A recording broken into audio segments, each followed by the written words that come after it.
इस डॉक्यूमेंट्री में किरदार निभाया विक्रम गांधी ने, जो अमेरिका में एक फिल्म मेकर है। जब वो इंडिया आते हैं वो दंग रह जाते हैं कि इंडिया में इतने लोग फैसिनेटेड हैं स्पिरिचुअल गुरु से, इसलिए वो एक सोशल एक्सपेरिमेंट करने की सोचते हैं, जहाँ वो अमेरिका में वापस जाते हैं और एक गुरु का भेष धारण कर लेते हैं।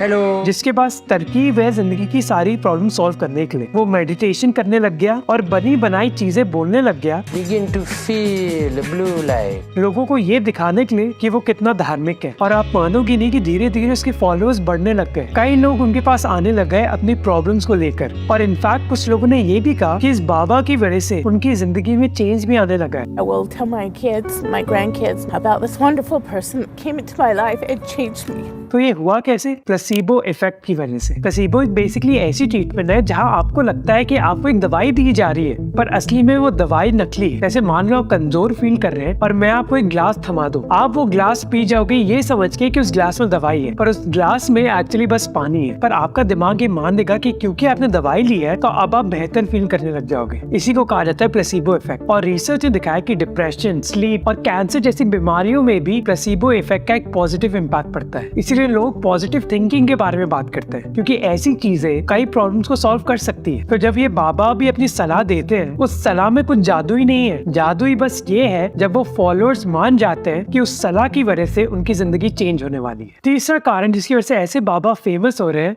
वो है पॉलिटिक्स। मैं आपको उदाहरण देता हूँ। 2013 में आर्कियोलॉजिकल सर्वे ऑफ इंडिया ने यूपी के उन्नाव में डोंडिया खेड़ा गांव में 1000 टन सोने की तलाश में खुदाई जारी है। क्यों? क्योंकि एक लोकल बाबा ने इंडिया के एक यूनियन मिनिस्टर को कहा कि उस फोर्ट के पास 1000 टन का सोना है। एक साधु ने सपना देखा, एक मंत्री ने सपने पर एतबार कर लिया और एक राजा के किले में खुदाई हो गई। बाबा ने मिनिस्टर को कहा कि इंडिया की आर्थिक दिक्कतें सॉल्व हो जाएंगी अगर वो खुदाई स्टार्ट कर दे। इसी वजह से यूनियन मिनिस्टर ने एएसआई को वो खुदाई करने के लिए कहा। अब ये एक उदाहरण था जहाँ एक बड़ा पॉलिटिशियन ऐसे बाबाओं की बातें में विश्वास करता था, पर पॉलिटिशियंस इन बाबाओं के आगे बस ऐसी चीजों की वजह से नहीं झुकते, बल्कि वोट्स के लिए भी झुकते। इन बाबाओं के पास क्या है? बहुत बड़ी फॉलोइंग। पॉलिटिशियन को क्या चाहिए? वोट्स। तो पॉलिटिशियंस इन बाबाओं के पास जाते हैं ये कहने के लिए कि आप हमें वोट्स दो और हम आपको तंग नहीं करेंगे। इसी वजह से आपने देखा है कि बागेश्वर धाम बाबाओं के पास भी कई कांग्रेस और बीजेपी मिनिस्टर्स गए हैं। 2018 में एक अनोखे बाबा फेमस हुए थे,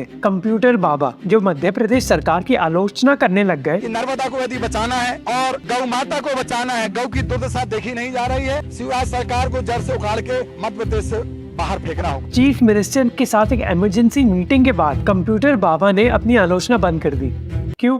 क्योंकि उनको सरकार में एक मिनिस्टर का पद दे दिया गया। वेल डन, तालियां होनी चाहिए यार। अब सवाल ये उठता है कि ऐसे लोग बाबाओं की सलाह क्यों मानने लग जाते हैं? उसके पीछे कारण ये है कि हमारे देश में धर्म बहुत जरूरी है, पर भगवान से बात करना इतना आसान नहीं है। भगवान से बात करना एक वन वे कम्युनिकेशन है, जहाँ आप भगवान से बात कर सकते हैं पर भगवान आपसे बात नहीं कर सकते। और ये बाबा इसी प्रॉब्लम को सॉल्व करने की कोशिश कर रहे हैं। वो कहते हैं कि उनके पास एक दिव्य शक्ति है और वो भगवान की बात आप तक पहुँचा सकते हैं और आपकी बात भगवान तक। संजय श्रीवास्तव, जो सोशियोलॉजी के प्रोफेसर है जेएनयू में, वो कहते हैं कि ये बाबा एक 1-to-1 रिलेशनशिप एस्टैब्लिश कर लेते हैं अपने फॉलोअर्स के साथ। एक और चीज है कि ऐसे बाबा इंस्टेंट सॉल्यूशंस ऑफर करते हैं कि आपकी प्रॉब्लम तुरंत सॉल्व हो जाएगी। और हम में से कौन नहीं चाहेगा कि हमारी एक बड़ी प्रॉब्लम बहुत जल्दी सॉल्व हो जाए। अब अगर आप एक डॉक्टर के पास जाओगे, वो कहेंगे कि अगर आपके पास कैंसर है तो इसकी 5 साल की ट्रीटमेंट है। अगर आप सो नहीं पा रहे तो आपको एक लंबा मेडिटेशन का कोर्स करना होगा। अगर फाइनेंशियल दिक्कतें हैं तो आपको अपनी हैबिट्स बहुत धीरे धीरे चेंज करनी होगी। पर ये बाबा ना ज्यादा पैसा मांगते हैं और ना समय, बल्कि वो आपको कहते हैं कि आपकी प्रॉब्लम्स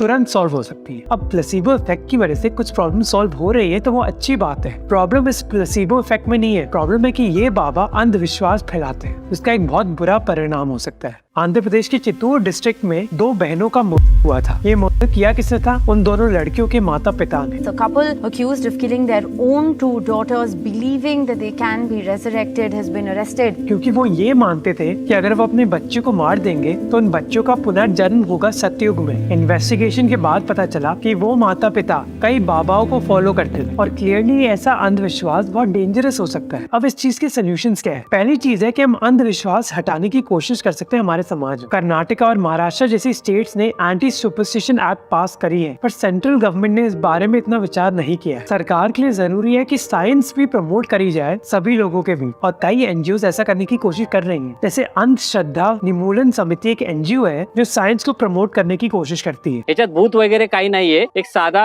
विज्ञानाचा नियम आहे। या विज्ञानाच्या नियमानुसार अशा पद्धतीने बुवा बाबा लोकांना फसवत असतात। फिर उत्तर प्रदेश में राज कमल श्रीवास्तव कई वर्कशॉप्स और सेमिनार्स ऑर्गेनाइज करते हैं लोगों को ये दिखाने के लिए कि इन बाबाओं के पास कोई चमत्कारी एबिलिटीज नहीं है। उन्होंने कहा कि वो ऐसी चीजें 25 साल कर रहे हैं पब्लिक को जागरूक करने के लिए। वो कहते हैं कि वो खुद जलते हुए कोयले पर चलते हैं और जलती हुई चीजें अपने मुंह पर रखते हैं, ये दिखाने के लिए कि ये चमत्कार नहीं है बल्कि इन चीजों के लिए प्रैक्टिस चाहिए। ऐसी चीजें करके उन्होंने 125 से ज्यादा बाबाओं को एक्सपोज किया है। फिर दूसरी चीज है कि हम बाबाओं को जेल में तो डाल देंगे, पर जब तक हम जड़ तक नहीं जाएंगे तब तक नए बाबा आते रहेंगे। कुछ बाबा भगवे कपड़े पहनकर यूट्यूब में प्रचार करते हैं और कुछ अंग्रेजी में मोटिवेशनल ज्ञान देते हैं इंस्टाग्राम पर दोनों के तौर तरीके सेम है। ये प्रॉब्लम सॉल्व होंगी जब हम मेंटल हेल्थ जैसी चीजों को सॉल्व कर पाएंगे। अंजलि नागपाल जो दिल्ली की एक साइकाइट्रिस्ट है, वो कहती है कि मेंटल हेल्थ ट्रीटमेंट हमारी सरकार को एक नेशनल प्रायोरिटी बनानी होगी। हमें मेंटल हेल्थ के बारे में और अवेयरनेस फैलानी होगी ताकि लोगों को ये ना लगे कि अगर वो एक डॉक्टर के पास गए तो लोग उनको पागल बुलाएंगे। ऐसी प्रॉब्लम सॉल्व करने के लिए सरकार को दूसरी ऑर्गेनाइजेशन से मदद मांगनी चाहिए। जैसे एक इंटरनेशनल ऑर्गेनाइजेशन है माइंड, जो कई वर्कशॉप्स बनाती है गाँव में लोगों को मेंटल हेल्थ के बारे में बताने के लिए। वो मेंटल हेल्थ पेशेंट्स के लिए फ्री ट्रांसपोर्टेशन और मेडिकल कंसल्टेशन भी देते हैं। सरकार ऐसी ऑर्गेनाइजेशंस को सपोर्ट दे सकती है मेंटल हेल्थ जैसी प्रॉब्लम्स को सॉल्व करने के लिए। और तीसरी चीज है रिलीजन और पॉलिटिक्स। ऐसे बाबा के पास लोग तब जाते हैं जब उनके और सारे रास्ते बंद कर दिए जाते हैं, जब समाज उनको एक्सेप्ट नहीं करता, जब राजनीति में पॉलिटिशियंस उनकी बात नहीं सुनते।